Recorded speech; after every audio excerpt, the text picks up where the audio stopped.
पर ज्यादातर पता नहीं क्यों जो ये बड़े लेवल पे जो 200 करोड़ की फिल्में या 150 करोड़ वाली फिल्में जितनी भी है, इनकी सोच में पता नहीं क्यों वो कंटेंट क्यों नहीं आ रहा, मुझे वो समझ में नहीं आ रहा है, कहानी क्यों नहीं आ रही। उस कहानी को कहने के लिए वो पात्र का दिखना या उस पात्र जैसा बिल्कुल प्रेजेंटेशन क्यों नहीं आ पा रहा, जो कि पैसा तो आप लगा रहे हैं। जी, क्वेश्चन एक मेरे दिमाग बिल्कुल इसी चीज़ से रिलेटेड आया कि आज के बॉलीवुड की बात कर रहा हूँ, आज का बॉलीवुड बेटर हो गया पहले से या फिर ज़्यादा बिजनेस माइंडेड हो गया है? कहानी होती है भाई, कहानी के फिर वो कैरेक्टराइजेशन होता है, फिर उस कैरेक्टर के अनुसार एक्टरों को लेना चाहिए और कैरेक्टर के अनुसार ही वो सीन शूट होने चाहिए जी, और अगर नहीं है तो आप मत करो फिल्म। आप प्रोड्यूसर के 100 करोड़ 150 करोड़ 200 करोड़ क्यों बर्बाद करते हो यार, एक किसी एक्टर के नाम पे या किसी के बैनर के नाम पे। बिल्कुल। लाइफ में आपने सबसे बड़ा लेसन क्या सीखा अपने ये जो स्ट्रगल्स, इनसे क्या सीखा आपने अपनी लाइफ में जो एक बड़ा लेसन हो? हाँ, मकसद अपना टारगेट जो है ना वो तय कर लो और उसको पाने के लिए जितनी चीज़ों की ज़रूरत होती है उनको पूरा करते हुए चलो। अब कई लोग हमको ऐसे यार आओ, अब हम कहीं काम कर रहे हैं, मेरे साथ भी ऐसा हुआ है। अब कोई आदमी, कभी पैसे वाला आदमी, वो मुझे 40 किलोमीटर दूर बॉम्बे में बुला रहा है कि नहीं साहब आपको आना पड़ेगा, अभी आना पड़ेगा। और मैं कहाँ से आना पड़ेगा भाई, अबे मैं सुबह से शूटिंग कर रहा हूँ, हालत ठीक नहीं है, थका हुआ हूँ, सुबह फिर आना है। नमस्कार दोस्तों, स्वागत है आपका हमारे चैनल द संवाद अनफिल्टर्ड में। आज हमारे साथ है एक ऐसे मेहमान जिन्होंने बॉलीवुड में अपनी मेहनत से एक अपनी अलग पहचान बनाई है, जिनका नाम है गोविंद पांडे जी। गोविंद सर, आपका बहुत बहुत धन्यवाद हमारे चैनल में आने के लिए। सर, सवालों का सिलसिला शुरू करते हैं, पर सबसे पहला ये सवाल, लोगों ने आपको वेब सीरीज, मूवीज, इन सब चीज़ों में देखा है, लेकिन आपकी स्ट्रगल लाइफ बहुत कम लोग जानते हैं। तो बॉलीवुड में आने की कहानी कहाँ से शुरू हुई? ये तो बचपन से ही शुरू हो गई थी आने की। अच्छा। मन में ठान लिया था, मगर क्या था कि 7 भाई बहनों में तो अब ये हुआ कि भैया सबसे छोटे हम जी। और ब्राह्मण फैमिली, तो उस दौर में मतलब आप फिल्म सीरियल तो थे ही नहीं, तो फिल्म में जाएंगे और ये करेंगे, वेब सीरीज का भी कहीं दूर दूर थे तो आप शुरू हुए। जी जी तो फिल्म में थी जी। कि वो करने की सोच ही नहीं सकते थे, कह ही नहीं सकते थे कि हमें एक्टर बनना है। परिवार का परिवेश ये था कि पढ़ो लिखो और जॉब नौकरी। करो या कहीं बिजनेस के लिए सोचो। जी जी जी।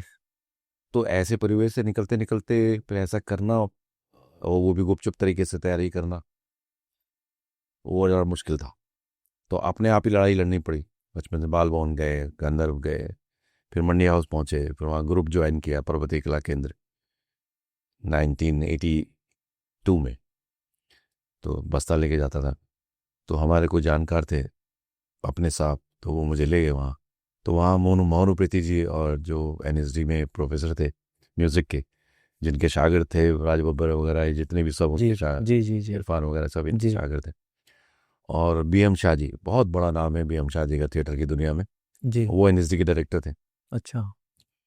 तो वो हमारे यहाँ भी डायरेक्ट करते थे उस ग्रुप में, पर्वती कला केंद्र जिसका नाम है। तो वहाँ से फिर इन सब विनोद नागपाल, और आप देखेंगे प्रियम बडोला, सुनील चौहान के पिताजी दुष्यंत चौहान, हिमांशु जोशी जो अभी इंडियन ओशन में मेन सिंगर है, वो ये इस तरह के बहुत बड़े बड़े एक्टर हमारे ग्रुप में थे उस वक्त।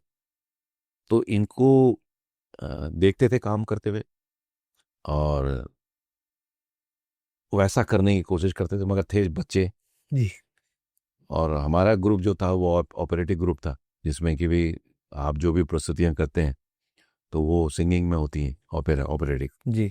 तो इनको हम जितने भी लोग थे, ये एक्टर भी उतने अच्छे थे, उतने अच्छे सिंगर थे। तो अब ये नया स्ट्रगल हमारा शुरू हो गया था कि आप गाना भी सीखो, है ना। जी जी जी। तो वहाँ हमारे गुरुजी मोनूपति जी और शाह जी ये बोलते भी थे, अगर एक्टर बनना है तो नाचना गाना बजाना सीखो। तो वो भी सीखा फिर। जी। तो क्या एज रही होगी जब आपने पहली बार, जब 8th क्लास, 8th क्लास में आप?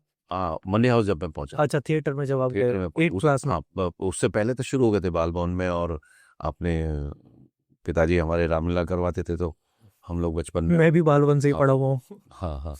नहीं, बाल भवन जो है ये आप स्कूल से पढ़े होंगे। नेशनल बालवन की आप बात कर, हाँ, जो? मैं जो आईटीओ के पास हाँ, बाल भवन कल्चरल सेंटर है समझ गया। बच्चों के लिए, हाँ वहाँ हाँ, जाते थे। अच्छा अच्छा। उसमें हमारी जो रेखा भारद्वाज हैं, जी जी जी ये हमारी सीनियर होती थी उस ज़माने में, ये भी वहाँ से निकली थी, तो ये भी वहाँ आया करती थी उस ज़माने में। जी जी।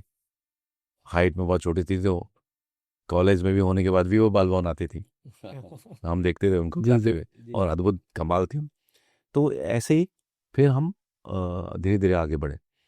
फिर उसके बाद ये था कि एनएसडी जाना है, जी, जी। एक्टिंग सीखनी है और अच्छी तरह से प्रोफेशनल तरीके से, तो उसकी तैयारी के लिए फिर पता लगा साहब कि जब हमने सोचा कि चलो अब 12th कर लिया, आप भरेंगे, उस वक्त 12 था, वहाँ भरे, वो ये हो गया, ग्रेजुएट हो गया, तो जी। पहले आप ग्रेजुएशन करनी पड़ेगी भाई। हम्म। तो वो कंप्लीट की पहले, जी। और वो करना ही था, हाँ, वैसे तो बिल्कुल। पढ़ाई करनी थी। हम्म। तो तब आप वहाँ फॉर्म भर सकते थे। तो 90 में भरा, नहीं हुआ, 91 में भरा, फिर हो गया। 3 महीने हम वो ट्रेनिंग में भेज दिया पूना।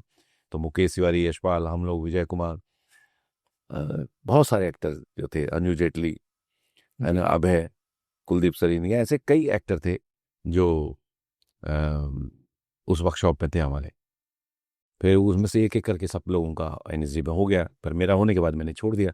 फिर रेपेटी ज्वाइन करी, 10 साल रहा, फिर पीएचडी कर डाली थिएटर में। अच्छा।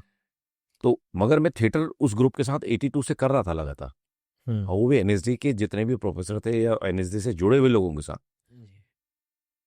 और फिर एनएसडी रेपेटरी ज्वाइन करा दिया रामगोपाल बजाज जी ने। जी।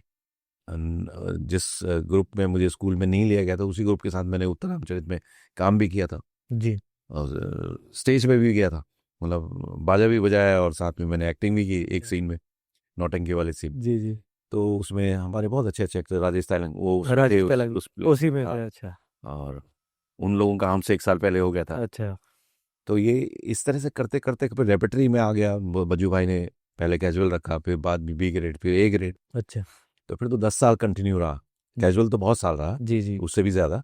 जी। 93 से ही मैं कैजुअल जाता था, मगर 97 से फिर मैं, उन्होंने मुझे ज्वाइन करा दिया। रामगोपाल बजाज जी ने हमारे, वो भी बहुत बड़े डायरेक्टर थे, नाटकों के भी डायरेक्टर थे और एनएसडी के भी डायरेक्टर थे उस वक्त। जी, जी, हाँ, जी। तो तो ऐसे 10 साल 2007 में फिर मैं निकला वहाँ से। अच्छा, हम्म, तो थिएटर से लेके बॉलीवुड तक का सफर, हम्म। उसमें आपने कैसे-कैसे स्ट्रगल्स देखे, या कोई ऐसा लाइफ में मोमेंट आया हो जब आपको लगा हो यार ये तो बहुत है, छोड़ दो अब इसको? नहीं नहीं, ऐसा तो नहीं आया छोड़ दूं, क्योंकि हम और कुछ कर नहीं सकते। हालांकि मेरे पास बहुत सारे काम है, जैसे मैं राइटिंग भी करता था, मैं 450-500 वर्कशॉप डायरेक्ट की, तिहाड़ जेल में भी वर्कशॉप डायरेक्ट की मैंने, और सतपुड़ा के जंगलों में भी वर्कशॉप की। दिल्ली में जो इधर गौतमपुरी कूड़ा बीनने वाले, जो पुलिस हेडक्वार्टर के पीछे एक हुँ। एक जोगी बस्ती होती थी, जी, जी, जी। अब तो नहीं है, वो हटा दी, कॉमनवेल्थ जगमोहन साहब ने हटा दी दिल्ली सुंदर बनाने के लिए। तो वहाँ जमुना के किनारे, लोहे के पुल के किनारे, आईटीओ के पुल के किनारे, और इधर गौतमपुरी पार्ट 1 पावर हाउस के बगल में पार्ट 2, तो यहाँ कूड़े बीनने वालों के साथ भी काम किया, वर्कशॉप की, नाटक की, उनको एजुकेट करने के लिए। जी। तिहाड़ जेल में कैदियों के साथ भी मैंने वर्कशॉप की, एक महीने वहाँ गया, वो उनसे नाटक भी कराए। तो बहुत काम किए, मतलब जी। राजस्थान में, पंजाब में, मध्य प्रदेश में, दिल्ली में तो कोई भी स्लम ऐसा नहीं होगा जहाँ मैंने काम ना कराया, दिल्ली के चारों तरफ, हो ना। तो 450-500 वर्कशॉप डायरेक्ट की होंगी।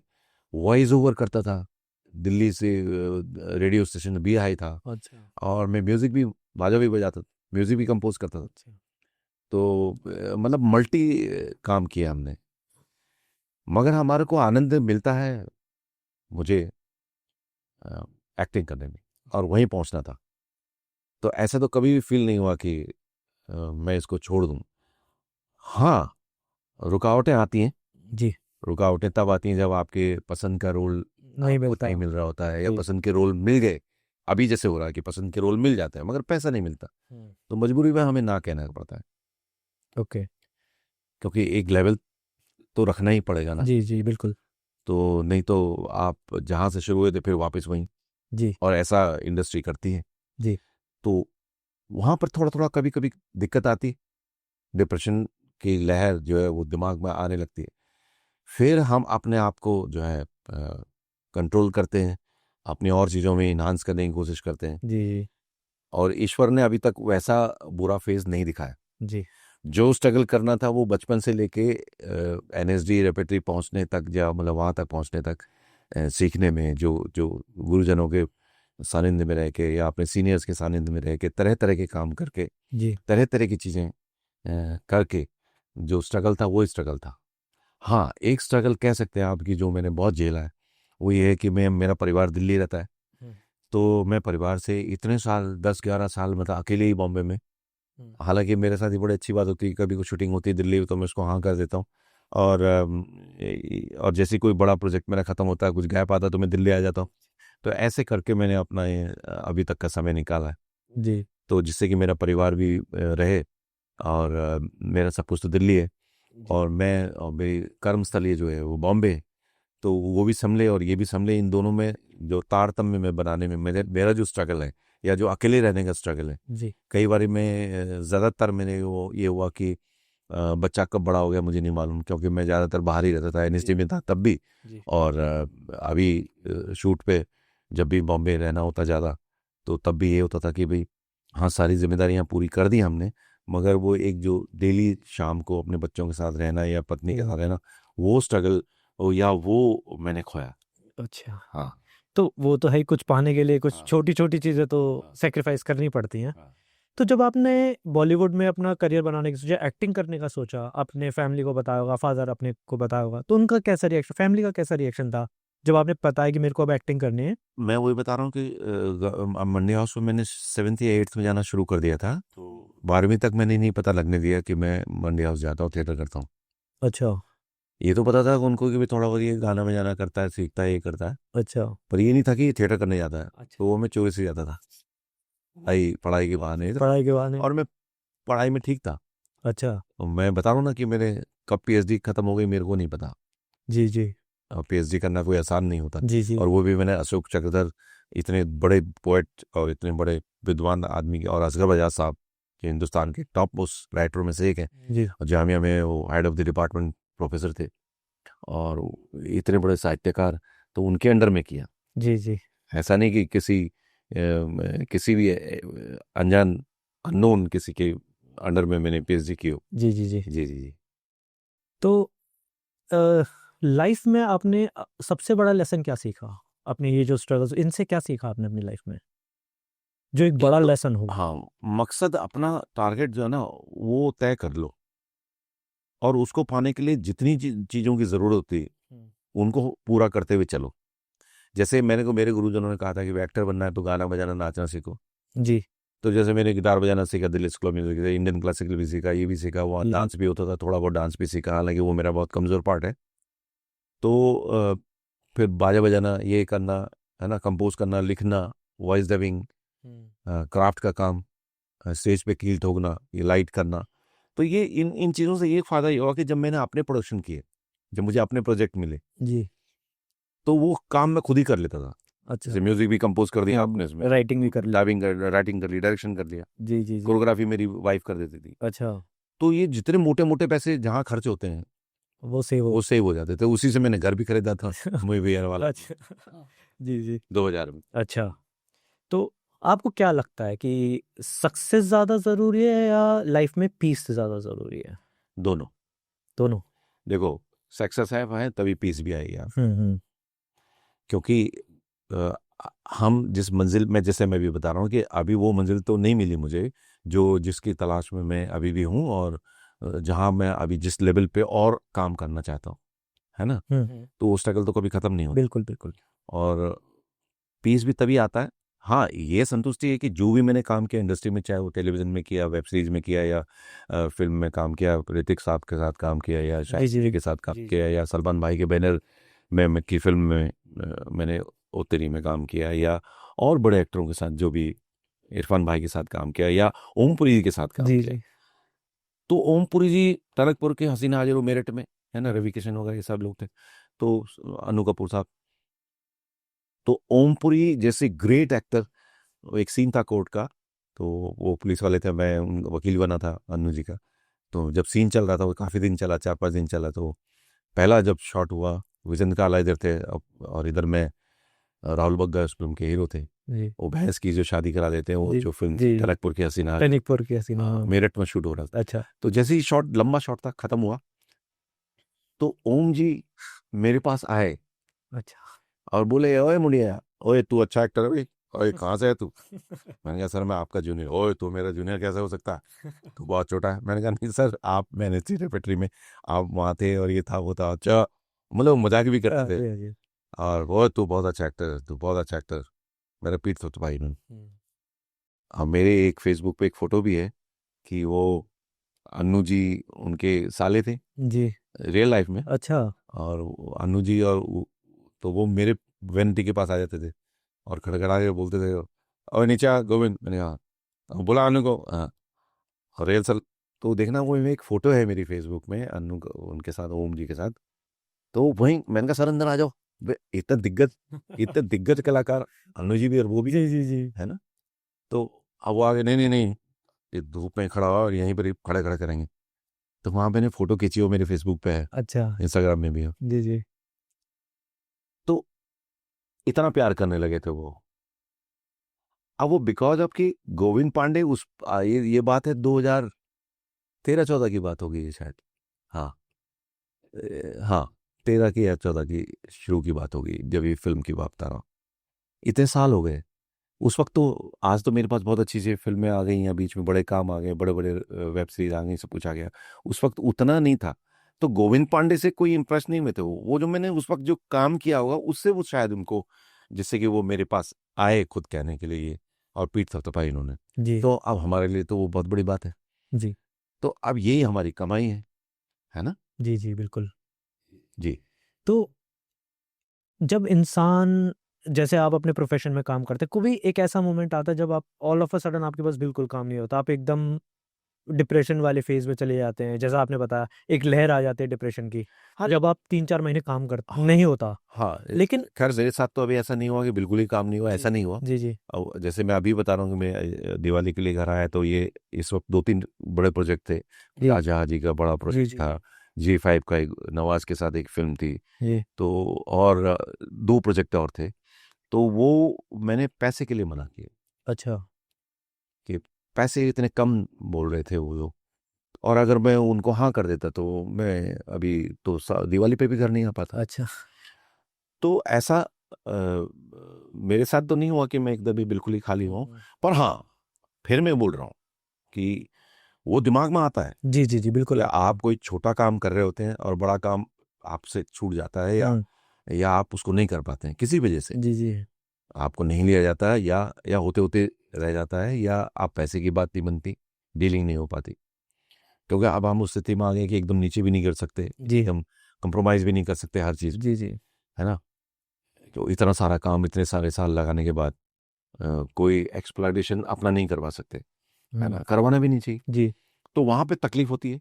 तो उससे आप निकलते कैसे हैं? वही मैंने बताया, म्यूजिक बचाता है। अच्छा। अपने जो दूसरे काम है वो बचाते हैं, अपने परिवार बचाता है आपको, या आपके अंदर जो पॉजिटिविटी है, या आपकी राइटिंग है, या आपकी किताबें हैं, या वो दौर में, उस टाइम में, उस पीरियड में आपको अपने को इन्हांस करने के लिए वक्त मिलता है। जी तो पारिवारिक तौर पे भी बहुत बहुत बात बोल रहा हूँ मैं, जी जी। जिसको मैं कह रहा हूँ कि मिस करता था, हाँ जी। उसको समेटने के लिए वक्त मिल जाता। जी दूसरा, अपने आप पे सोचने का वक्त मिल जाता है। तो दूसरा कि जो काम आई इतने सालों से, अब या जिन चीज़ों को आप नहीं देख पाते, फिल्में जैसे बाहर अब्रॉड की फिल्में, हॉलीवुड की फिल्में, जी जी। या इंडियन फिल्में जो, या वेब सीरीज हैं जो आप नहीं देख पाए, तो उनसे देख करके भी बहुत कुछ मिलता है, तो वो देख डालते हैं। अच्छा। और सबसे बड़ी बात है कि जो परिवार के साथ जो हमने इतना समय अलग रहे, उसको फील करने का मौका मिल जाता। अच्छा। तो वो जीवन भी तो जीना बहुत जरूरी है। जी जी बिल्कुल बिल्कुल। तो अगर वो बीच बीच में आता है स्ट्राइक, हम्म। पर उसको मैं वही बोल रहा हूँ कि एक काम करने के लिए दूसरा काम करना चाहिए।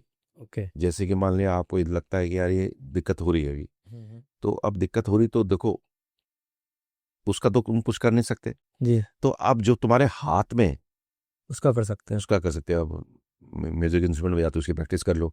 आप लिखते हैं तो लिख लो। आपने जो जितने आपके फिल्में रह गई वो देख लो, जो किताबें रह गई वो पढ़ लो, घर के काम जो है वो कर लो, बीवी के साथ जो चीज़ रह गई हैं, वो कर लो। वो इतने साथ रहना, वो जी जी। उसे पूरा कर लो। तो अपने को मतलब दूसरी तरफ कर लो डाइवर्ट। ओके। जीवन तो एक ही है साहब, जी। और इसी जीवन में सब कुछ करना है, हम्म। और रास्ते यहीं से निकालने हैं। अब वो कहाँ कहाँ से कैसे कैसे निकल सकते हैं, वो हमें खुद तय करना पड़ेगा, और ऊपर वाले से मदद मांगनी पड़ेगी। जी। कोई ऐसा मोमेंट आपकी लाइफ में आया जिसने आपकी सोच पूरी तरीके से बदल दी हो? किस पॉइंट ऑफ व्यू से कहना चाहते हैं? मतलब अपने करियर को लेकर ही कोई एक ऐसा मोमेंट आया हो जिसने जब आपको लगा हो कि यार ये अब आ गया, अब इसने मेरी अब थिंकिंग बदल दी, अब थोड़ा आगे बढ़ेंगे इस चीज़ से? हाँ, मैं वही बोल रहा हूँ कि जब हम थिएटर में काम करते थे तो कई बार क्या होता है ना कि आपको कुछ इस तरह के काम मिल जाते हैं तो आप सोचते साहब ये नहीं होगा। मगर हमारा एक प्ले था 2002 में जाने मन हिजड़ों की लाइफ के ऊपर था, वामन केंद्र जी।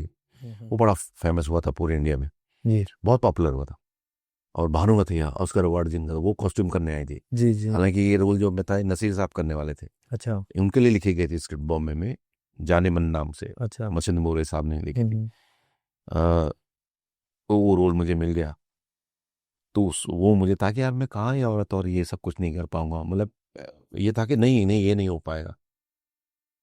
मगर साहब वो वाबन जी का भरोसा, और उन्होंने जो मेहनत कराई और जो हम लोगों ने मेहनत की, उसके बाद जो अप्रिसिएशन मिला, जो नाम मिला, जो शौहरत मिला, जो शबाना आजमी और जावेद अख्तर साहब जैसे लोग पीछे भाग रहे थे हमारे यहाँ दिल्ली में जब शो देखने आए। हम्म, मैं उनसे बात नहीं कर पाया क्योंकि एक शो और था। उन्होंने मेरा हाथ पकड़ा, अभी मंच दिल्ली की बात बता रहा हूँ, या श्री राम लागू व्हील चेयर पे पूना में मिलने के लिए आ रहे हैं, एम सत्यू साहब हैदराबाद में, मतलब बड़े बड़े दिग्गज लोग, विक्रम गोखले साहब यहाँ पड़े, गोविंद रामदेव जी, रोहणी तंगड़ी जी, या बड़े बड़े जो हमारे उस मराठी जगत के और हिंदी जगत के ए के अंगल साहब नाटक देखने आए। उस वक्त वो जिंदा थे। तो 2004-5 की 3 की बात बता रहा हूँ मैं आपको। तो जब दिनेश ठाकुर साहब, तो ये इतने बड़े बड़े लोग आपको अप्रिशिएट करते हैं, कुछ करते हैं, तो आपको वो आनंद मिलता है।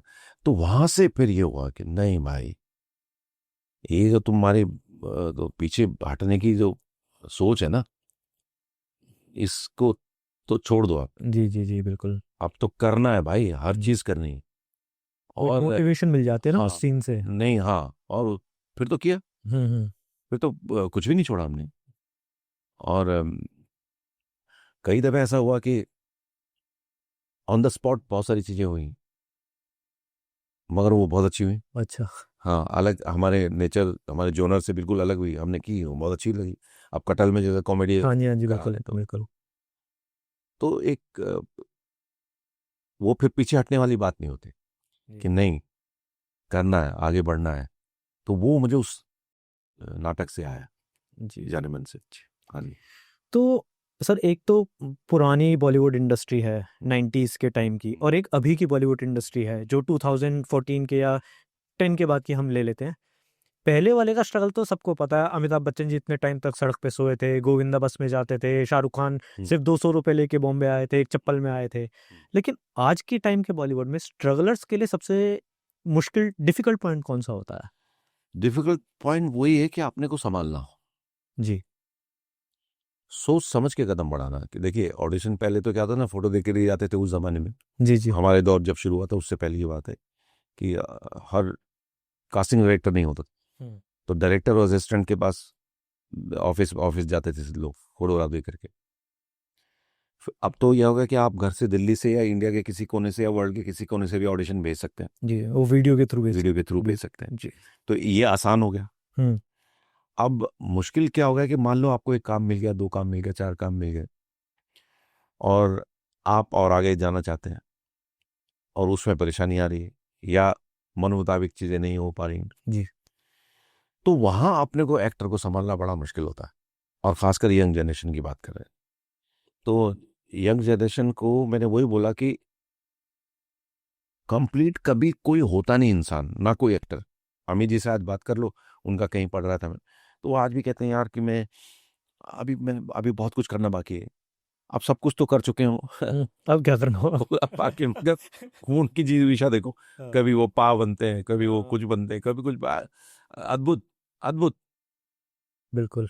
और सचमुच में इंस्पिरेशन है वो, कि 82, 83, ईयर्स के 83 83 का भी हुए शुरू, रिसेंटली। और इतनी तकलीफें हैं उनके पास।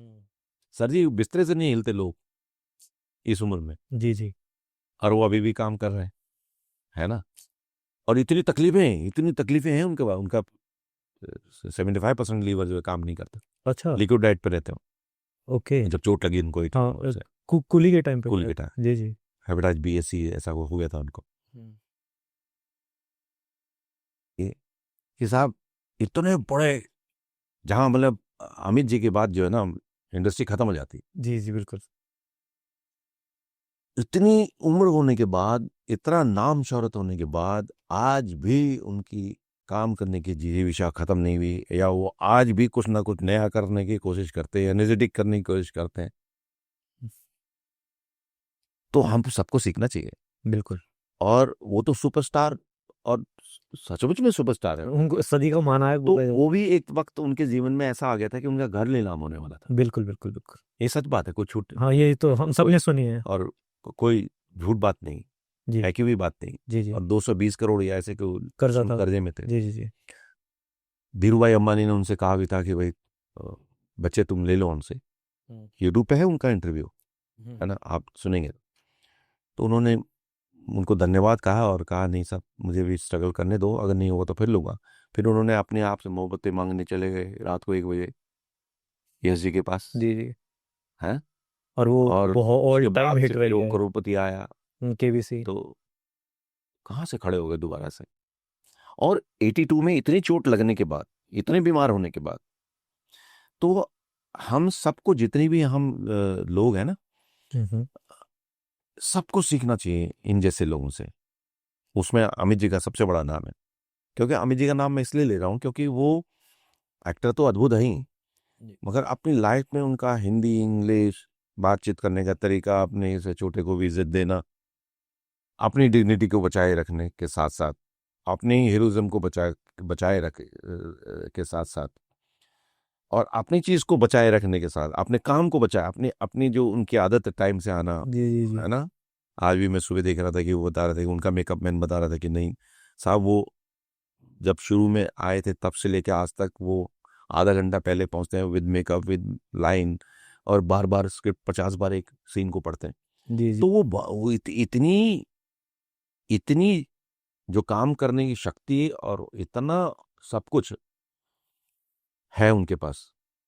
तो हम जितने भी यंग जनरेशन वाले होते हैं ना कि भाई 2 फिल्में नहीं मिली या 2 काम नहीं हुए, 1 साल 6 महीने काम नहीं मिला और ये हो गया, और डिप्रेशन में आगे ये ऐसा काम कर लिया वैसा काम कर लिया, तो हमें ऐसे लोगों से सीखना चाहिए भाई। जी जी बिल्कुल। हमारे अनिल रस्तोगी साहब है जो आश्रम में चीफ मिनिस्टर, वो भी उनके एज के ही 83 के, वो अभी सन 60 से वो नाटक भी करते हैं, साइंटिस्ट रिटायर में। और अभी हमने साथ में फिल्म भी की लखनऊ में अभी पिछले महीने। जी। तो ऐसे ऐसे अद्भुत लोग भी हैं, और अभी उन्होंने 2 घंटे का एक एकल नाटक भी किया। अच्छा। तो इस एज में नहीं बिल्कुल। ऐसे ऐसे लोग हैं कि जो लोग जो है इतना स्ट्रगल कर रहे हैं अभी भी। स्ट्रगल मतलब पैसे के पॉइंट से स्ट्रगल नहीं कर रहा, मतलब इतना काम कर रहे हैं। जी जी बिल्कुल। भाई वो जिंदगी से स्ट्रगल ही तो है जी बिल्कुल। कि 83 84 की एज में अभी भी आप काम कर आप हाँ। काम कर रहे हो। आप विपरीत जा रहे हो ना, नहीं तो लोग 60 के बाद तो यार मैं तो रिटायर हो गया यार, मैं बैठ जाता हूँ बिस्तर पे, बैठ जाते हैं, हिलना डुलना बंद कर देते हैं, जी एक्सरसाइज जी बंद कर देते हैं, जी जी जी सोचना ही बंद कर देते हैं, डिप्रेशन में चले जाते हैं। जी जी। वो तो आएगा, वो तो अमित जी को भी आया आया जीवन में, या और भी लोगों को आया, हमको भी आया, और भी लोगों को आएगा, सलमान भाई को भी आया, या जितने बड़े बड़े लोग हैं जिनको हम सोचते हैं कि अंबानी साहब भी होंगे, तो उनसे भी पूछेंगे तो उनको भी आया होगा कि साफ की चलो यार ये 50,000 करोड़ का नुकसान हो गया, या 5,000 करोड़ का ये हो गया, या कैसे बिजनेस आगे बढ़ा, उनको उस लेवल पे हुआ है ना। हमको होगा यार हमें फिल्म नहीं मिली, 2 महीने से खाली बैठे। जी। तो सबको होता है अपनी अपनी अपनी जगह पर। मोदी जी तो क्या आप सोच रहे हो, उनपे भी 140 करोड़ लोगों को संभालना, वो भी अलग अलग बुद्धि के लोग, तो उनको नहीं हो। हम तो सोच रहे हैं यार मोदी जी ऐसे, मगर क्या देश को संभालना, इंटरनेशनल लेवल पे संभालना, पॉलिटिक्स संभालना, पार्टी संभालना, लोगों को संभालना, और इतने इतने विरोधी लोगों को संभालना। तो ये सब इंस्पिरेशन है हम सब लोगों के, यंग जनरेशन के। बिल्कुल। एक तो आपने अभी रिसेंटली मतलब नई जनरेशन की बात करी, नई जनरेशन को हर चीज़ बहुत जल्दी चाहिए, बहुत जल्दी चाहिए। तो नई जनरेशन की मैं बात करता हूँ तो एक बॉलीवुड एक्टर का नाम मेरे दिमाग में आता है, वो सुशांत सिंह राजपूत, जिनका रिसेंटली दुखद मृत्यु हुई है 2020 में कोविड के टाइम पे। जी उस दृश्य को आप कैसे लेते हैं? मतलब बहुत सारी बातें बनी कि उनसे मूवी छीन ली गई, उन्हें जबरदस्ती नशे में डाला गया, ऐसा मतलब नहीं ये नहीं कहीं कहीं बात है या ये? नहीं देखो, फिल्म में फिर वही बता रहा हूँ ना कि जैसे कि हमने भी कई फिल्में हाथ से निकल गई, सबके साथ होता है वो। किसी की छोड़ी फिल्म किसी को मिल गई, अमित जी की बात कर लो, जंजीर मिली। जी, वो शत्रुघ्न जी के लिए थी। अब साहब धर्मेंद्र साहब का भी मैं सुन रहा था कि जो रोल राजेश खन्ना कर रहे थे वो धर्मेंद्र जी को ऋषिकेश मुखर्जी ने सुनाई थी। अच्छा। धर्मेंद्र जी के यूट्यूब पे है। तो वो बोल रहे हैं कि साहब मैं रात को टिकाया उन्होंने और रात भर फोन करते रहे। वो पहा जी आपने तो रोल मुझे देना था, ये वो भाई राजेश को क्यों दे दिया, ये मेरे को करना था। तो सबके साथ होता है जी जी वो भी सुपरस्टार नहीं धर्मेंद्र जी जी, बहुत। ये तो अमित जी से भी पहले के। जी जी और वो इतने बड़े है ना, हीमैन क्या सुंदर क्या मतलब सब कुछ उनके पास। तो उनको क्या जरूरत थी वो ऐसा कहने की। तो सबके काम छूटते हैं। शत्रु जी भी बोलते हैं यार मैंने वो ये अमित ने कर ली फिल्म, मैं मेरा काम। हाँ, बहुत सारे इंटरव्यूज में मैंने सुना है, वो कहते थे कि हाँ ये मूवी मुझे मिलने वाली थी लेकिन अमित को मिल गई। हाँ अब वो देखो कहाँ है, मैं कहाँ हूँ। हाँ। नहीं नहीं वो मेरा वो कहना तो मतलब एक है कि ऐसा जोक के हाँ, तौर पे बोलते मतलब मेरे कहने का मतलब सिर्फ ये है कि ये तो पार्ट ऑफ हैं, हमारा लाइफ है। है। जी जी बहुत अच्छे थे, मैं मिला था उनसे और मैं उनके परिवार के लोगों को भी जानता हूँ, कुछ लोगों को। तो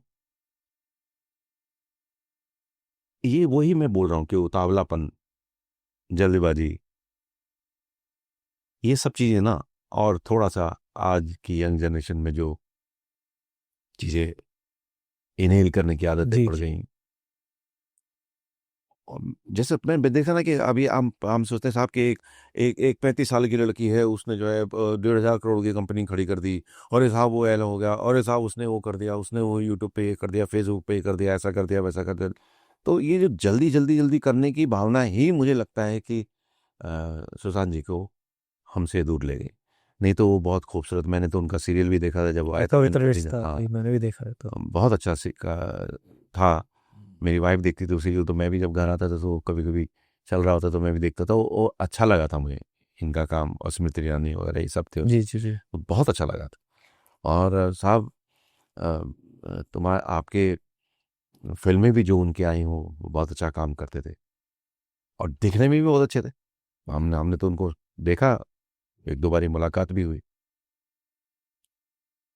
पर वो जल्दबाजी मुझे ऐसा लगता है कि बाकी चीज़ों के बारे में तो जब पूरी इन्वेस्टिगेशन हो रही है, जब वो ही नहीं पकड़ पाए तो जी, हम उसके हम बारे में क्या क्या ही कह सकते हैं, बिल्कुल अंदाजा लगा बिल्कुल। सकते हैं दूर दूर से। सच्चाई है कि जब इतनी सीबीआई है, इतना डिपार्टमेंट है, वही लोग ही सच्चाई नहीं पता कर पाए या नहीं चल पाए, जो भी कारण। और आज भी वो केस बहुत सस्पेंसफुल है हाँ, वो। तो अब साहब उसको अगर मेरा गोविंद पांडे का एनालिसिस करके ये कह देना कि साहब कि नहीं नहीं ये था वो था, नेपोटिज्म था, ये था वो था, ये सब बेकार की बात है। इसमें से कुल मिला के एक बात नजर आती है मुझे, क्योंकि जो दिखा, जो जो जो टीवी पे दिखा या जो जो हमने देखा, ये जो खराब चीजें आदतें होती है ना, नशा वगैरह ये जो भी है, जी, वो थोड़ा थोड़ा पार्टियों में शुरू होता है, वो पहले दूर दूर में, फिर उसके अच्छा, बाद फिर आदत बन वो जाते हैं, यंग जनरेशन को या किसी को भी लेके डूब जाती है। लेके डूब जाती है। तो उसमें सबसे बड़ा हाथ, चाहे वो क्षणिक में ही हुआ हो जी, या कैसे भी हुआ हो, तो वो मुझे लगता है कि एक कारण रहा होगा शायद। ठीक है। हाँ, आपके हिसाब से एक एक्टर बनने के लिए टैलेंट ज्यादा जरूरी होता है या कनेक्शन? टैलेंट तो सबसे पहले जरूरत है ही। देखिए एक्टर, हम अगर फिल्म इंडस्ट्री की बात करें ना, तो फिर वो अक्षय, मैं बात उनकी कर रहा हूँ, देखो इधर बड़ा, तो वो भी ये बोलते हैं कि भाई 30% जो है, 70% लक है और 30% में। मेरा ये मानना है कि देखिए, आपको ना सबसे पहले काम तो आना चाहिए, जिस टैलेंट की बात कर रहे हैं। जी, दूसरा, आपका व्यवहार ठीक होना चाहिए। व्यवहार मतलब टाइम से आना, जितने पैसे में बात हो गई, बिल्कुल प्रोड्यूसर का लॉस नहीं होने देना, बिल्कुल बिल्कुल। और अपने को एक्टर के साथ ढंग से पेश आना। कुछ एक्टर हैं, हमने देखा, हमारे साथ भी हैं, नाम लेके तो बात करते थे। नहीं, नाम लेके बात नहीं कर सकते क्योंकि ठीक है। पकड़ के फिर खामे का झगड़ा शुरू हो जाए। वो सेट पे पता नहीं किस तरह का बिहेव करते हैं। अच्छा ज्यादा नहीं है, हमारे थिएटर से निकले हुए अच्छा। जो बड़े बन गए, वो बहुत ही एरोगेंसी के साथ डायरेक्टर के साथ भी पेश आएंगे, प्रोड्यूसर के साथ भी आएंगे, अपने को एक्टर के साथ भी आएंगे, एटीट्यूड दिखाएंगे, पता नहीं क्यों। और जो कि हमें मालूम है कि इससे कुछ फायदा होने वाला नहीं, नुकसान ही होगा, जी। ये बात उनको भी पता है, मगर फिर भी वो रहते हैं क्योंकि उनको आदत बन गई। तो ये नुकसान देती है। हम्म। उनको लग रहा है, उन लोगों को, ऐसे लोगों को लगता है कि ऐसा करने से मेरा वहां पर इज्जत होती है, वो होती। मगर पीछे लोग आपकी कितनी जगह पे बुराइयां पहुंचा रहे हैं और कितने काम आपके छूट रहे हैं, ये अंदाजा नहीं है आपको। जी। ठीक है। तीसरी बात होती है किस्मत, ओके। जिसे प्रभु कह लो या किस्मत कह लो। ये तीनों चीजों का सम्मिश्रण होना बहुत जरूरी है। अगर ये तीनों चीजें आपकी टॉप क्लास है ना, तो फिर आप सुपरस्टार बने ही बने। अच्छा। क्योंकि व्यवहार ठीक हो तो कनेक्शन ठीक होंगे, बिल्कुल बिल्कुल, वो तो उससे ऑटोमेटिकली माउथ टू माउथ आपका होता बिल्कुल रहेगा। बिल्कुल। और दूसरा, काम आना जरूरी है। काम अच्छा होगा तो वो भी आपके, है ना। आपने काम बहुत अच्छा कर दिया, व्यवहार गलत किया, तो मैं बता रहा हूँ, हम ही मना कर देंगे कि यार हमसे पूछेगा, हमसे पूछा भी कहते हैं यार। अगर हम, या हमारी ज़िंदगी में एक से एक दो लोग ही हैं ऐसे कि जो जिनका एटीट्यूड खराब रह गया, हमने कहा भैया देख लो, का एक्टर तो अच्छा है मगर संभाल लो तो देख लो, तो वही नंबर कट जाता है उनका। प्रोडक्शन वाले तो क्या करते हैं ना कि नहीं लेते बदतमीज लोगों को आजकल। उनको एक्टर 19 चल जाएगा मगर बदतमीज आदमी नहीं चाहिए उनको, अच्छा। या पॉलिटिक्स बाज आदमी नहीं चाहिए उनको, करनी भी नहीं चाहिए। बिल्कुल बिल्कुल। तीसरी किस्मत की बात है कि भाई स्टोरी आपको अच्छी मिल गई, डायरेक्टर अच्छा मिल गया, प्रोडक्शन हाउस अच्छा मिल गया, फिल्म चल पड़ी या वेब सीरीज चल पड़ी। हम्म। अब पाउडर से जो है हमारे अपने पंकज त्रिपाठी साहब ने, चल जी पड़ी किस्मत, जी जी। है ना। तो ऐसे अमित जी हैं, इतनी सारी फिल्में पिट गई, जंजीर आई, हिट हो गई, चल पड़ी गाड़ी, जी जी एंग्री यंगमैन बन गए, है ना। वो वही मैं बोल रहा हूँ कि आपके स्टार, आपकी किस्मत, आपका व्यवहार, आपके काम, ये सारों का, तीनों चीजों का मिश्रण होना बहुत जरूरी है। और ये सब चीजें आती हैं जब आप पढ़ाई लिखाई करते हैं, एक्सपीरियंस लेते हैं, अपने से बड़ों की बातें सुनते हैं, या बड़े लोगों को समझते हैं, या उनकी जीवनी के बारे में समझते हैं, मतलब सोच समझ के कदम रखते हैं जी और जेन्युइन रहने की कोशिश करते हैं। जी जी। जेन्युइन रहना बहुत जरूरी है यार। ऐसा नहीं कि मतलब किसी के सामने कुछ और फिर। नहीं नहीं नहीं नहीं भाई साहब, वो 2 मिनट में पकड़े जाओगे आप। हम्म। 2 मिनट में पकड़, और आपके काम में असर नहीं पैदा होगा, नहीं पैदा होगा साहब। अब देखो, अब आप कहोगे साहब कि नहीं, अब अमित जी हैं या और बड़े बड़े एक्टर, सलमान भाई हैं या जो भी हैं। यार भाई, अब पूरी दुनिया के एक्टरों को तो वो अपने घर नहीं बुला सकते, जी या उनको काम नहीं दे सकते, जी। या उनके साथ बैठ करके खाना नहीं खा सकते 24 घंटे, या हर किसी को खुश नहीं कर सकते अपने फैन को। हम भी हैं। अब कई लोग हमको ऐसे भी, यार आओ, अब हम कहीं काम कर रहे हैं, मेरे साथ भी ऐसा हुआ है। अब कोई आदमी, कभी पैसे वाला आदमी, वो मुझे 40 किलोमीटर दूर बॉम्बे में बुला रहा है कि नहीं साहब आपको आना पड़ेगा, अभी आना पड़ेगा। और मैं कहाँ से आना पड़ेगा भाई, अबे मैं सुबह से शूटिंग कर रहा हूँ, हालत ठीक नहीं है, थका हुआ हूँ, सुबह फिर आना है। अब तू कह रहा नहीं साहब कि 40 किलोमीटर दूर आना है और हम 2 पैक लगाएंगे। नहीं साहब आ रहा, मैं आना पड़ेगा आपको। और फिर नाराज हो रहा जब मैं कह रहा हूँ भाई कैसे आऊंगा यार, अरे पहली बात है बॉम्बे में 30 से 35 किलोमीटर, 40 किलोमीटर जाने का मतलब आप समझ रहे हैं, बिल्कुल। साला आफत हो जाती है बॉम्बे में, और ट्रैफिक होता है ट्रैफिक कितना होता बहुत। है। और फिर आप करेंगे वहां जाकर के 2 बातें और 2 पैक, जी। उसके बाद फिर आप घर आएंगे, घर आते आते आधी रात हो जाएगी, फिर उसके बाद सुबह आपको शूटिंग में जाना है। तो लोग समझ नहीं पाते, तो हर किसी को खुश तो कुछ नहीं कर। नहीं कर सकते। अब जब ये हमारी हालत ही है, तो साहब जो बड़े बड़े स्टार हैं, उनका तो सड़क पे भी निकलना मुश्किल होता, और वैसे ही भीड़ वैसे वैसे ही नहीं बढ़ने देते। हटाना मुश्किल हो जाता है। हम्म। तो वो हर किसी को खुश तो नहीं कर सकते, जी जी। उनकी भी मजबूरी है। हर किसी दोस्त को भी खुश नहीं कर सकते। हम्म। अब हर कोई आदमी चाहेगा यार गोविंद पांडे या बॉम्बे आ गया तो मैं उसके घर पहुंच जाऊं, चाहे उनको नहीं पता लग रहा है कि यार वो भी एक 1.5 कमरे के 2 कमरे के फ्लैट में रह रहा है। जी। मैं कितने लोगों को रख लूंगा भाई। बिल्कुल बिल्कुल। तो ये मजबूरियां होती है कई बार। और फिर जब इन्हीं चीजों में उलझे रहोगे तो काम कब करोगे। काम कब करोगे। क्योंकि क्या होता है ना, देखो जितना बड़ा होता जाता है आदमी, उतनी उसकी जिम्मेदारियां बढ़ती चली जाती बढ़ती जाती है। हैं। अब उसको मैंने बताना कि थोड़ा सा टाइम मिला, 15 दिन का, 5 दिन का, 7 दिन का, 8 दिन का, हम्म। तो आप क्या सोचते हैं कि यार चल कहीं घूम आऊं, कुछ खा लूं, कुछ घूम लूं, कुछ रिलैक्स हो लूं, चाहे अपनी पत्नी के पास हुआ हूं, अपने दोस्त के पास हुआ हूं, या अपने रिश्तेदारों के पास हुआ हूं, अपने बच्चों के पास हुआ हूं। जी जी। सभी चाहते हैं ना। बिल्कुल। और उसके बाद उसके बीच में भी अगले फिल्मों का, अगले प्रोजेक्ट का, और जो प्रोजेक्ट हो चुके हैं उनके पूरा होने का, और उनके जो पेंडिंग काम है उनके पूरा होने का, और आगे के प्रोजेक्ट होगा, वो सारा चल रहा होता है साथ में, सबका सबका अपने अपने लेवल पे। जी जी। छोटे लेवल पे छोटा, बड़े लेवल पे बड़ा। सलमान भाई और इन अक्षय कुमार जी का उस लेवल पे चल रहा होता है, करोड़ों का मामला चल रहा होता है, यहाँ कुछ लाखों का चल रहा होता है। तो हर किसी का ये चल रहा होता है। अब उसको छोड़ करके आप दोस्ती की तरफ, या आप जो स्ट्रगल जो कर रहे हैं बेचारे उनकी तरफ ही घूमते रहोगे, तो अपना काम कब करोगे भाई? बिल्कुल बिल्कुल। टाइम तो उतना ही है ना, जी। काम जीवन बहुत तो उतना सारे ही है, काम बहुत बहुत ज्यादा है, सारा है। चाहत बहुत ज्यादा है, पहुंचना बहुत आगे है सबको। अपनी अपनी लड़ाई सबको करनी, बिल्कुल अपने अपने लेवल पे। बिल्कुल बिल्कुल। ये है एक प्रैक्टिकल, एक सबसे बड़ी प्रॉब्लम। इसलिए मैं भी किसी अपने जो बहुत बड़े स्टार हमारे साथ के हो गए, हमारे दोस्त हो गए, मैं कभी उनको तंग नहीं करता, या उनके पास जाने की कोशिश नहीं करते हम, या उनसे कुछ कहने की कोशिश नहीं करते। क्योंकि यार उनकी अपनी दौड़ है, अपनी जितना बड़ा होता जाता है, मैं कह रहा हूँ ना, उतना उतना उसका जो है टाइम कम होता है उसके पास। जी जी। वैसे तो हमने आपको बहुत सारे रोल्स में देखा है, अलग अलग तरीके के किरदार में देखा है, लेकिन ऐसा कोई ऐसा कोई रोल जो अभी भी आपके दिल के सबसे करीब हो, जिसको आप आज भी याद करके खुश होते हो, यार ये वाला रोल मेरी लाइफ का सबसे अच्छा रोल था जो मैंने किया था? ऐसे तो मेरी जिंदगी में बहुत सारे आए। बड़ी अगर बात करें, नाटकों की बात करें, तो जैसे जाने मन है, ताजमहल का टनल में गुप्ता का है, और अपना अभी विक्रम वेदा में जो हाँ, विक्रम रहते हैं, वेदा। उनके साथ बहुत अच्छा है।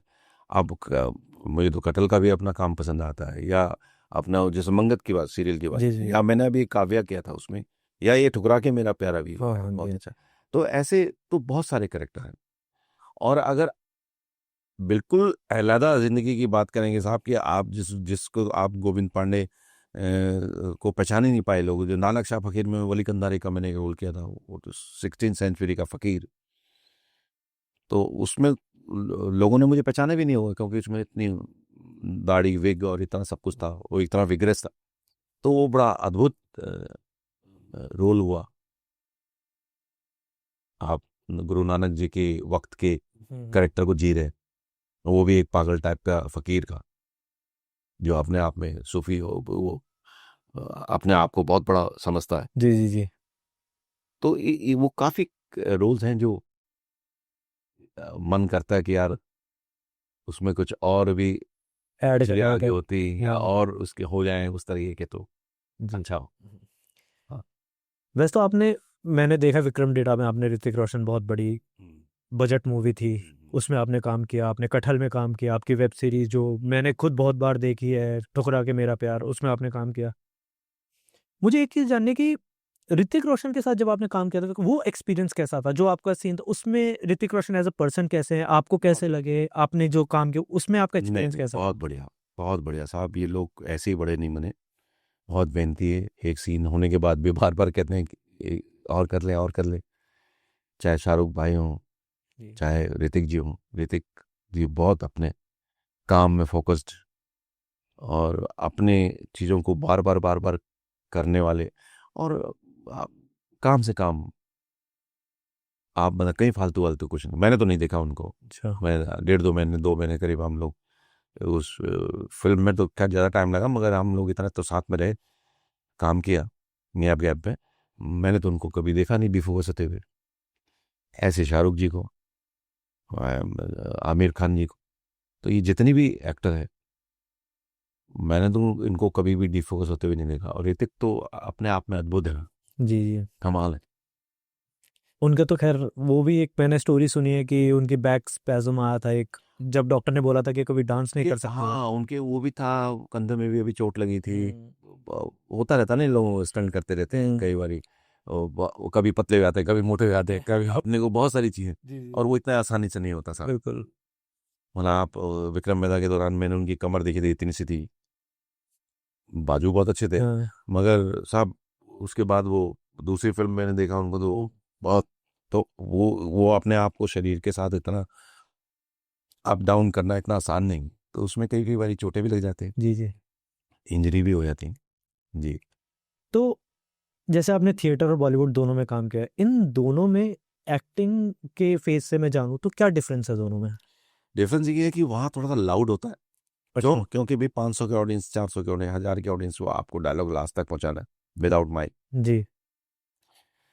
और एक्सप्रेशन भी दिखाने। हम्म। कैमरे के आगे आपको बिल्कुल नेचुरल स्थायी भाव से, जो उस सीन की डिमांड है। उससे साथ अगर झगड़े का है तो फिर झगड़े की तरह, पर जाना पड़ेगा रियलिज्म की, रियलिस्टिक।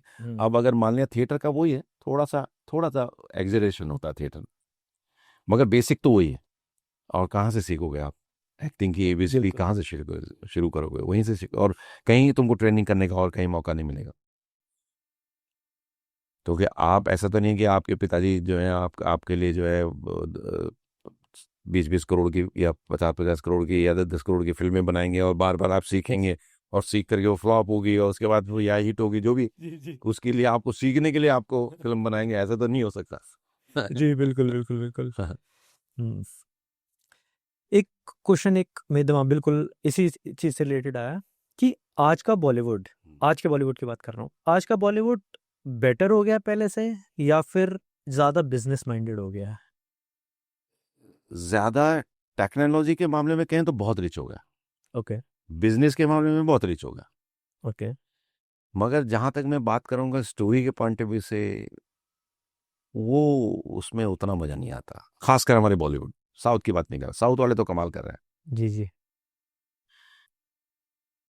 पहले के आप जितनी भी कुछ भी फिल्में देख लो, कोई भी मोटिवेशन देखिए, मैं कहता हूँ डेविड धवन की फिल्म है, गोविंदा की फिल्म है, मैं झूठ नहीं बोलता है कौन सी फिल्म है, क्योंकि मैं झूठ नहीं क्योंकि बोलता। झूठ नहीं बोलता।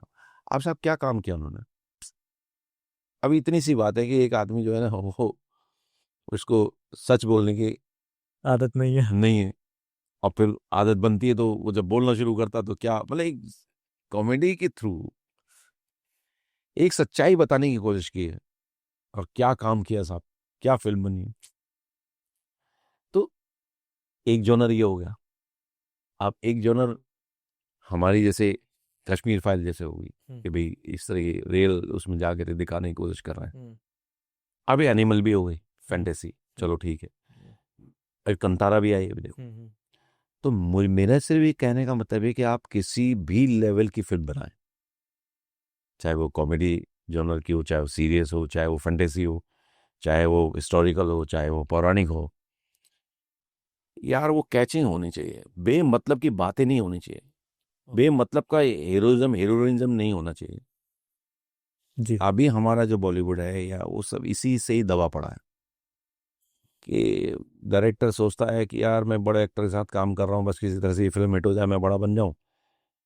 एक्टर तो एक्टर ही होता है, वो बड़ा हो गया है तो फिर तो वो सोचता है कि यार मैं क्यों अपने आप को तोड़ूं, मैं क्यों मेहनत करूं, क्यों मैं लूला बनूं, काला बनूं। अब पुष्पा में वो इतनी हिट हुई, जी। उसमें दोनों हीरो हीरोइन जो है वो देखने में कितने गंदे से दिख रहे थे, जो कि वो बहुत गोरी हैं, रश्मिका। मंदा। रश्मिका।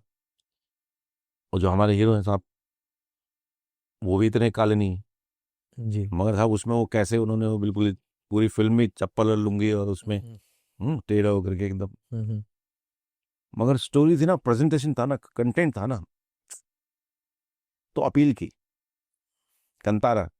अब हमारे उत्तराखंड में भी जो है इस तरह की जागर्स होती हैं, कहानियां होती हैं, जी लोक गाथाएं होती हैं। जी हमारे यहाँ भी देवता आते हैं, जी जी। और सेम ऐसी इसी पैटर्न पे, हाँ मैंने सुना है ये है उत्तराखंड ना? में हाँ, वो हमारे यहाँ तो हर गर्मियों में जो है ना, थाली बजा करके वो ढोल बजा, वो सेम वो पैटर्न, वो एक यक्षगान और पूरे कथकली स्टाइल में पूरे उनके रूपरेखा है, नृत्य शैली है, जी जी कि उसको लेकर के उन्होंने वो दिखाया। मगर हमारे यहाँ क्या करते हैं कि नॉर्मल आदमी के अंग में वो शरीर में आ जाता है देव, जी। फिर वो बताता है सारी चीजें। सही में यही कहानी। अच्छा। अब ये कथाएं हैं, जी ये मैं ही नहीं कह रहा कि ये रियल है या क्या है, ये तो ईश्वर ही जानता है जी या वो प्रभु जानते हैं। मगर कहने का मतलब है कि एक स्टोरी है ना, आपको स्टोरी दिखा रहे हो, जी जी। यहाँ साहब एक स्टोरी है।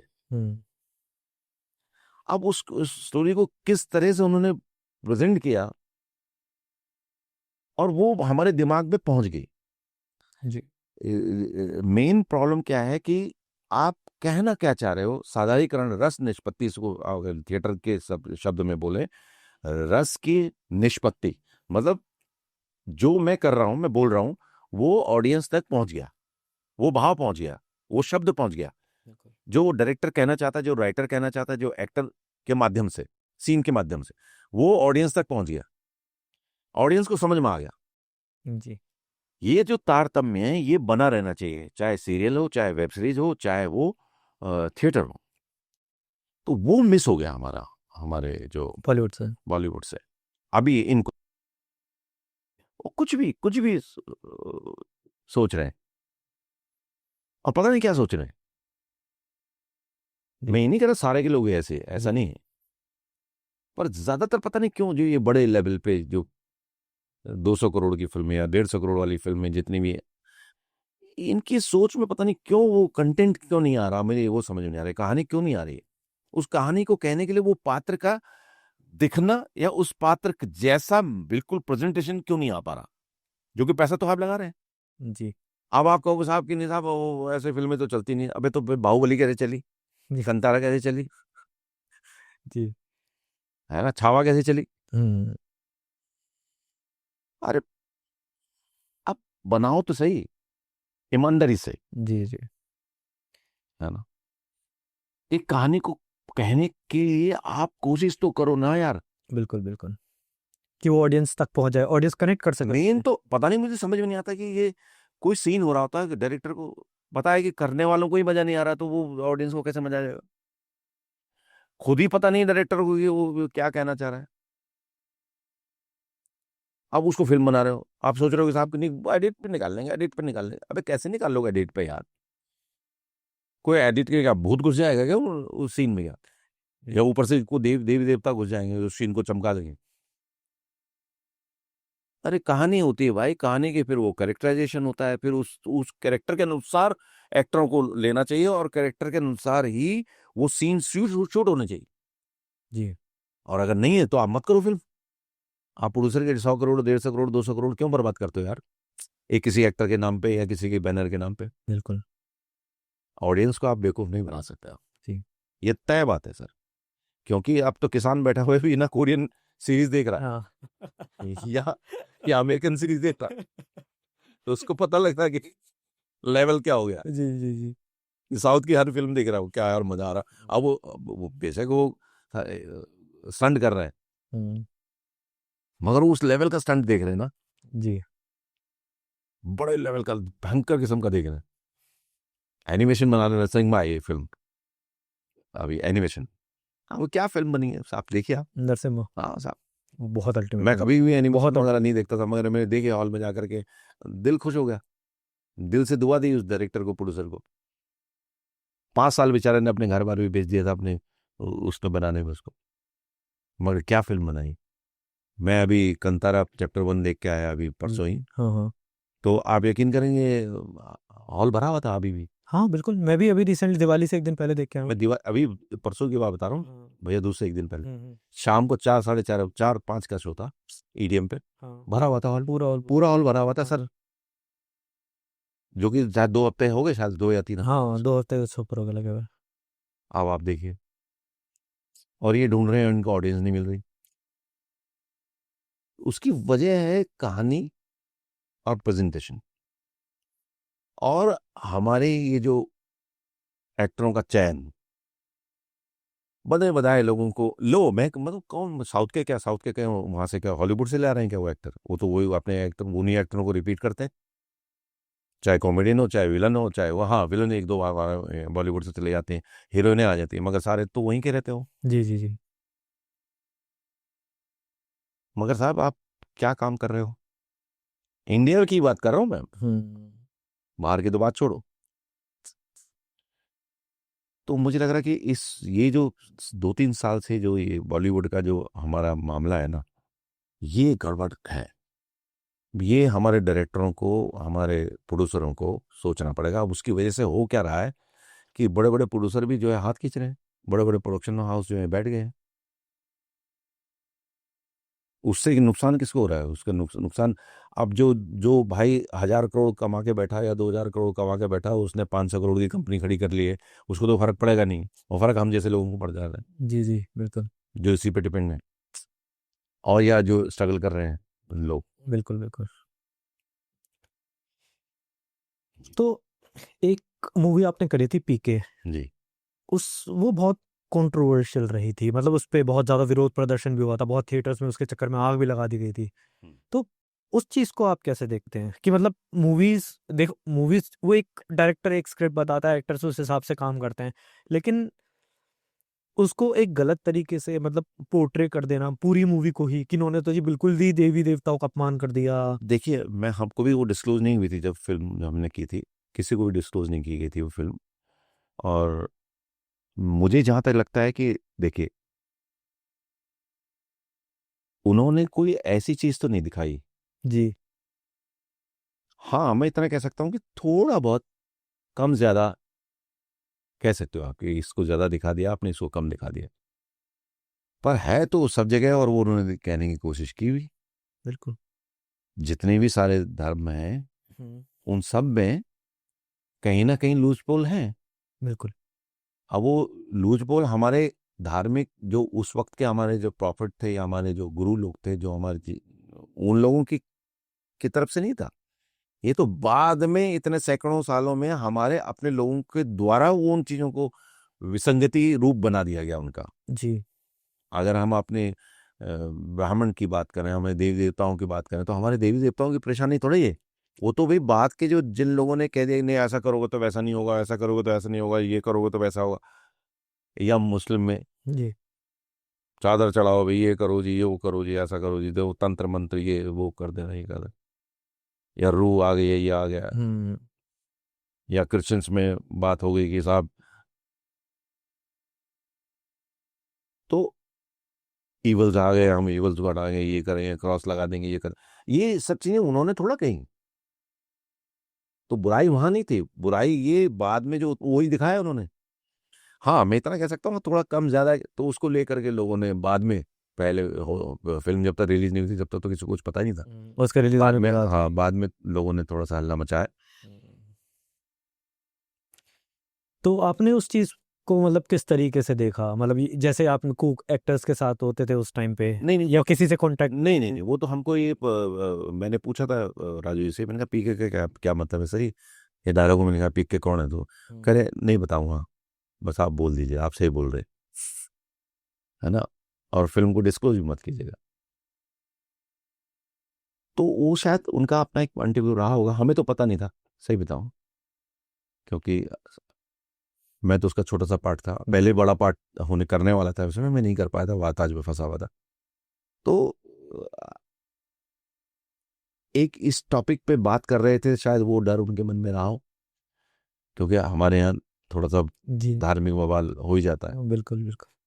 अगर हम किसी भी धार्मिक बात पे कोई भी आज और अभी क्या है कि अगर किसी एक चीज को दिखा दोगे तो दूसरी दूसरी जगह के लोग जो है आपके ऊपर उंगली उठा देंगे। आप दूसरी पे बात करोगे तो एक तीसरे वाला उंगली उठा देगा। बिल्कुल तो बिल्कुल। कुल मिला करके अभी मामला जो है ना, अ, ये घालमेल वाला है अभी मामला। ये जो बातें हैं, तो इसके बारे में क्लैरिटी अभी कभी किसी के दिमाग में है ही नहीं, ओके। किसी के भी नहीं है, मैं बता रहा हूँ। अगर आप अपने पॉइंट ऑफ व्यू से सोचेंगे तो कहेंगे आप बिल्कुल सही है, वो अपने पॉइंट ऑफ व्यू से सोचेंगे वो कहे, वो अपने पॉइंट ऑफ व्यू से सोचेगा वो कहे यार ये भी सही है। मगर अब ये बात सोची जाए कि यार ये भाई अलग मिजाज का है, ये भाई अलग मिजाज का है, ये भाई अलग मिजाज का है, मगर अब क्या किया जाए, आपस में लड़ा जाए या एक साथ रहा जाए। तो मुझे लग रहा है कि यार कंप्रोमाइज के अलावा कोई रास्ता दिखता है नहीं। बिल्कुल बिल्कुल सही है बात आपने, बिल्कुल और सही। आपको और कुछ नहीं दिख। दिख नहीं रहा अभी तक तो। जी जी। जी। तो सेट पर या मूवीज के टाइम पे कोई ऐसा फनी इंसिडेंट या इमोशनल मोमेंट जो आपको कहाँ पे? सेट पे अच्छा, मूवी किसी भी फिल्म में हाँ हाँ। कोई ऐसा फनीएस्ट मोमेंट या इमोशनल मोमेंट आपको अभी भी याद हो, या किसी ने प्रैंक किया हो किसी के साथ? नहीं नहीं नहीं, हमारे साथ तो खैर कभी ऐसा हुआ नहीं। हाँ, हम जो है आपके फिल्म के, जब हम पता लगता है कि सीन हो रहा है, और उसके बाद फिर हम कुछ एक्टर मिल जाते हैं पुराने, और फिर वैनिटी में बैठ जाते हैं, जी जी। तो वो मस्तियाँ बहुत होती हैं हमारी। अच्छा, कोई ऐसे ही आप बताना चाहेंगे हमारे दर्शकों को? ऐसे तो बहुत सारे हैं, मगर वो हम डिस्क्लोज नहीं कर सकते, बहुत शैतानी वाली बात है। अच्छा क्योंकि फिर वो जिन लोगों के नाम नहीं लेंगे तो फिर वो मजा नहीं आएगा। तो वो किस तरह से शैतानियाँ होती है, या किस जी तरह जी से जी। बिचिंग होती है, या किस तरह से एक दूसरे का मजाक भी उड़ाया जाता है, या एक मजे लिए जाते हैं। जी जी जी। मैं तो खैर इन चीज़ों से दूर रहता हूँ, मगर ये कि हाँ, जब सामने हो रहा होता है कोई चीज़ें तो फिर उसका आनंद भी सभी उठाते हैं। जी जी जी। आज के जो नए एक्टर्स हैं, जो नए एक्टर्स जो आ रहे हैं, मतलब या जो भी स्ट्रगलिंग फेज में हैं, उनको आप क्या एडवाइस देना चाहते हैं अपने स्ट्रगल लाइफ के थ्रू, या जो मतलब ऐसी कौन सी एडवाइस आप देना चाहते हैं जिससे वो हमेशा याद रख के आगे चलते रहें? भाई एक तो हिम्मत मत हारो जल्दी, इस लाइन में खासकर। जी। और वैसे तो कहते हैं किसी भी लाइन में, भाई किसी को 10 दिन लगते हैं एक जगह पे पहुंचने में, किसी को 100 दिन लगते हैं, किसी को 1000 दिन लगते हैं, किसी को जेट से आ जाता है तो वो 4 दिन में पहुंच जाता है। हम्म। अब वो जो टाइम लग रहा होता है, वो टाइम लग रहा होता है खुद के कारण। जी। किस्मत नहीं है इसलिए, या काम नहीं आता हो इसलिए, या व्यवहार ठीक नहीं है इसलिए, या सही जगह पिचिंग नहीं हो। मैं वही बोल रहा हूं ना कि वो ये तीनों चीजों का जब सम्मिश्रण एक साथ होता है तो फिर टाइम कम लगेगा आपको, आप जल्दी अपनी वो मंजिल को पा जाएंगे। अब हर किसी का टाइम अलग अलग होता है, स्ट्रगल सबका होता है, जी। कम ज्यादा होता सबका है। आप शाहरुख जी से बात कर लीजिए, वो भी कहेंगे वो जामे में पढ़ते थे, हमारे सामने की बात है, फौजी फौजी की 88 की बात है। फौजी सीरियल में पहला हाँ, फौजी सीरियल से किया फिर था। उनको फिल्म मिली तो वो भी अपना स्ट्रगल अपना कहते हैं। तो हालांकि किसी की भी बात सुनेंगे आप तो, किसी का स्ट्रगल जल्दी खत्म हो जाता है, किसी का स्ट्रगल थोड़ा लंबा लंबा है। इरफान भाई 17 साल जो है एनएसडी 87 में पास आउट हो गए थे वो। जी। 2000 के बाद उनके थोड़ा काम मिलना शुरू हुआ था, और पहचान तो शायद मेरा 2004-5 के बाद हुई, 5 के बाद मिली थी उन्हें पहचान उससे। है ना। तो ऐसी 13 साल नवाज ने भी बेचारे ने, हमारे सामने सामने की बात है, हमारे सामने पास आउट होकर निकले थे, हम रेपेटरी में थे एनएसडी में, अच्छा। हमारे सामने ही निकले थे वो। जी। तो कितने साल उन्होंने, 13 साल एक तरह से स्ट्रगल किया, फिर मंजिल मिल गई तो पहुंच गए ऊपर। राजपाल जी थे, उनको जल्दी काम मिल गया। विजयराज जी थे, भी उन्होंने यहाँ थिएटर में ज़्यादा स्ट्रगल किया, मगर वो जल्दी निकल गए। वो भी सब हमारे साथ के थे, यहाँ रेपेटरी में साथ में थे। तो किसी का कम होता है, किसी का ज़्यादा होता है, पर उसमें फिर वही है कि वो तीनों चीज़ों का होना बहुत ज़रूरी है, काम, व्यवहार और किस्मत, ईश्वर जो भी कह लो। जी।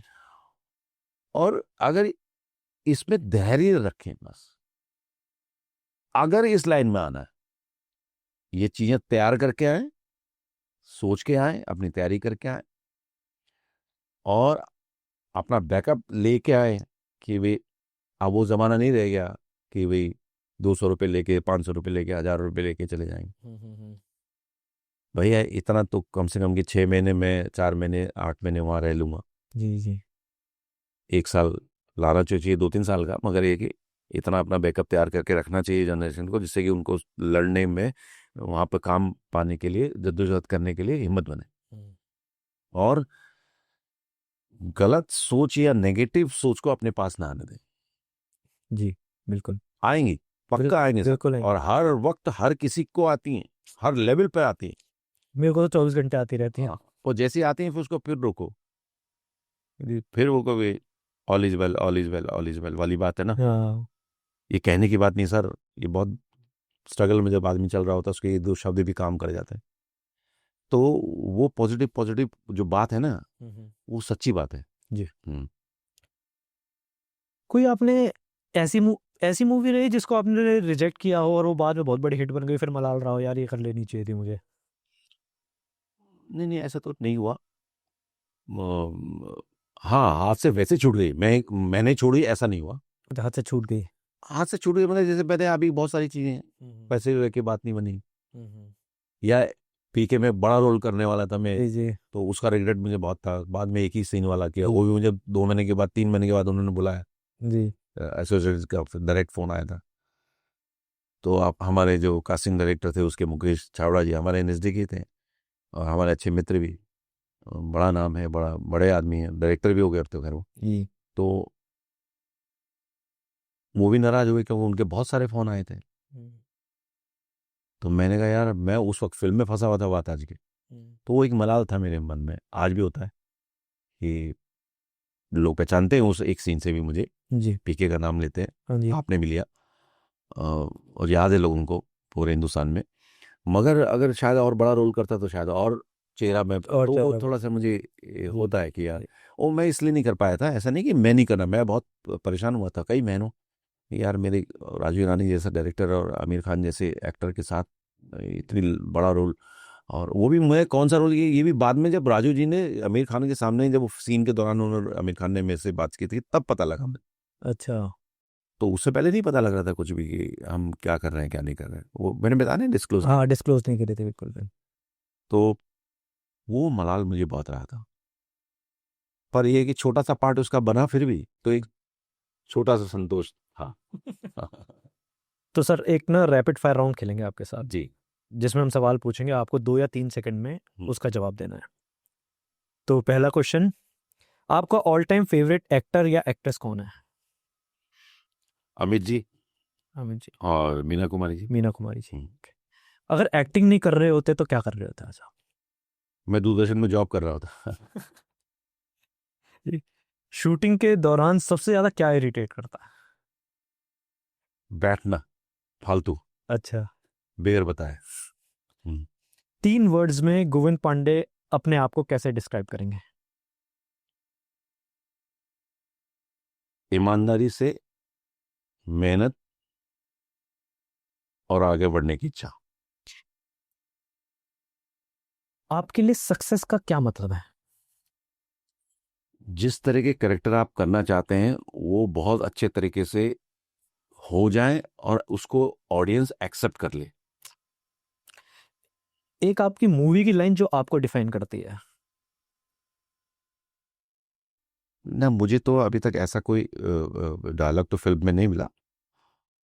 वैसे तो बहुत मिले, तो मगर मेरी को जो पर्सनल गोविंद पांडे, क्योंकि मैं जैसा नेगेटिव रोल करता हूँ या कॉमेडी करता हूँ या जितना मैं बड़ा दबंग टाइप का दिखता हूँ, जी जी। उसके उल्टा है मेरा रियल लाइफ, अच्छा। है ना।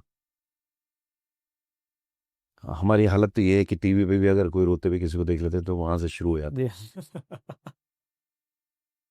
सड़क पर अगर किसी को देख भी लिया, किसी जानवर को भी तकलीफ में, तो वो तकलीफ भी बर्दाश्त नहीं होती। तो उसके अलग ही मैं उतना ही खुकार और उतना ही दबंग में काम करता हूँ, तो इसलिए वो उस तरह के डायलॉग मुझे नहीं मिले। हाँ, ठुकरा के मेरा प्यार में एक डायलॉग था बड़ा अच्छा, जो जेल में जो लास्ट में बोलता है कि साहब, बच्ची जो थी, क्या होता अगर हम, उसने प्यार ही तो किया था, उसको मान लेते तो आज ये हालात नहीं होते। तो वो जो पर्टिकुलर सीक्वेंस था वो मुझे काफ़ी वो करता है।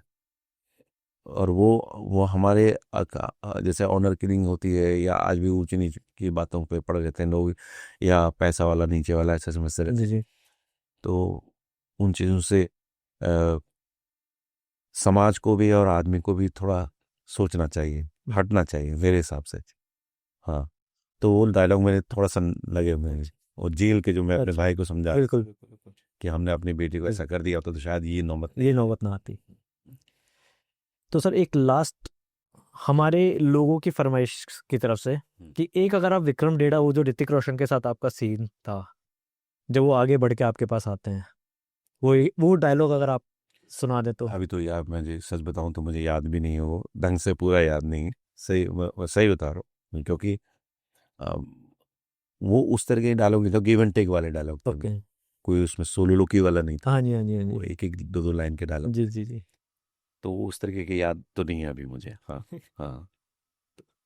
तो गोविंद सर, दिल से शुक्रिया। आपसे बातचीत सच में अनफिल्टर्ड थी। इतनी ऑनेस्टी और इतनी सिंप्लिसिटी से आपने जिस तरह से बात करी, मैं आपका फैन हो गया सीरियसली। Thank you. तो दोस्तों, ये थे गोविंद पांडे, जिन्होंने अपनी मेहनत और अपनी लगन से बॉलीवुड में एक पहचान बनाई है। तो आप हमारा चैनल लाइक करें, सब्सक्राइब करें, शेयर करें, और मिलते हैं हमारे अगले मेहमान के साथ। धन्यवाद।